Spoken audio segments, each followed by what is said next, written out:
By now, a lot of you know that I will be retiring in a couple of weeks. There's only one more Lone Star Adventure to come. I've been doing this now since 1998. And a lot of you ask, what's your favorite Lone Star Adventure? I really can't pick a favorite, but I can share some of the most memorable.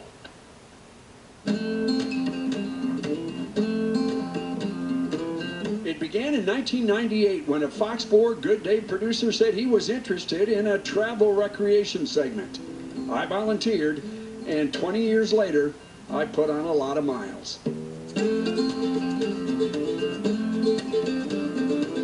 Lone Star Adventure took me further out of my comfort zone than flying with NASA's KC-135, the so-called Vomit Comet, with Texas teachers and students allowed by NASA to do experiments in zero gravity, created by a series of arcs, parabolas, straight up at 2 Gs, followed by 30 to 45 seconds of weightlessness for each plunge down. Now you're asking, what am I doing on board with all these budding astronauts and rocket scientists? Well, I've been designated the hometown journalist, and I have one assignment on this flight: to maintain my dignity. After Parabola 21, I lost it, fortunately, off camera. Another much more recent adventure had me flying around Texplex in Midlothian, first in a souped-up ATV, and then in a speedboat.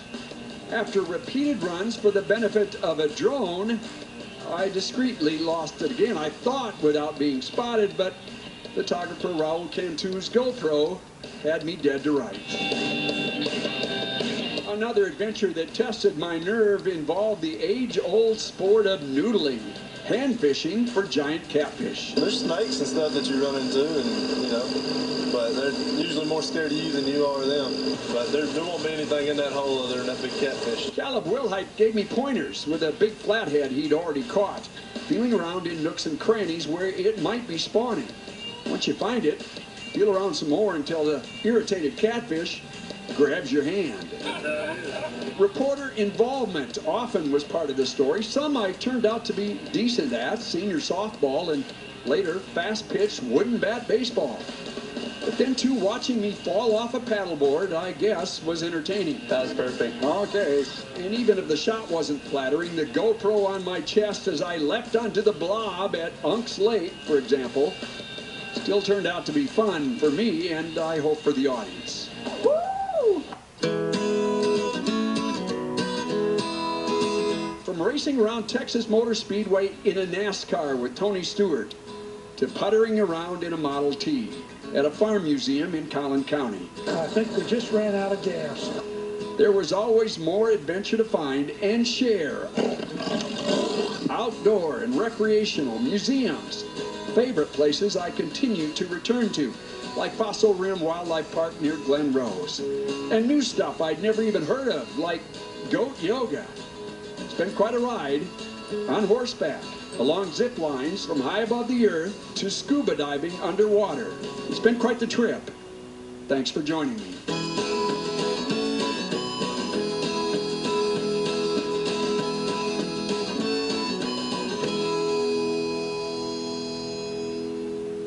A lot of those stories are still on the website. More that I didn't feature, you can check them out on fox4news.com. You can find them, just bookmark, visit often, they'll be there a long time.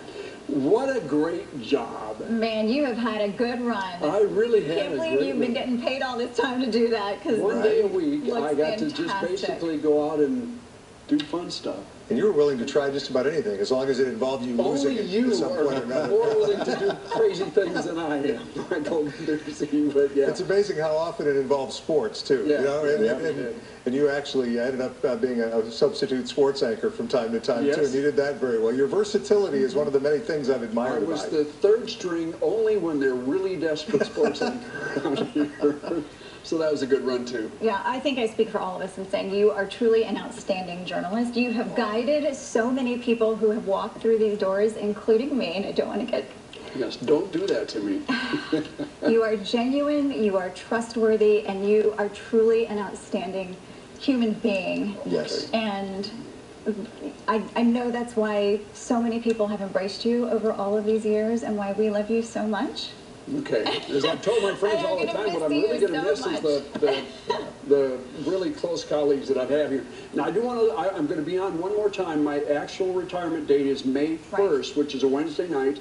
I'll at least make a cameo that night, so, and they're going to give me my final check, I think, if I don't blow it between now. I just want to thank you for taking that moment to talk with me when I was a 19-year-old student at the University of Iowa, and you were a reporter in Cedar Rapids. It's a great and you were this story. big TV star, and I just wanted to find out what the business was all about. If you guys ever get a chance to run into Mike or I, have us tell you this story about how Mike and I met when he was in college and I was a reporter. 40 years ago now, somehow. Thanks, Rich. Leaving behind quite the legacy, yeah. Yes, but man, you're going to have so much fun. I am. More adventures to come. I'll keep you posted on social media.